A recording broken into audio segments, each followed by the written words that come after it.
And kami, hanggang sa nagtagal yung relationship namin for almost, siguro, magbo 1 year. Mga 7 or 8 months before kami mag-meet personal.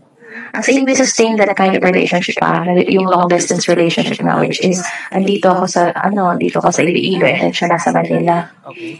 Before noon, nag-work ako dito sa amin, sa National Government Agency, sa office, yun. And then I give, lang kasi ako dun parang contractual job order, ganun.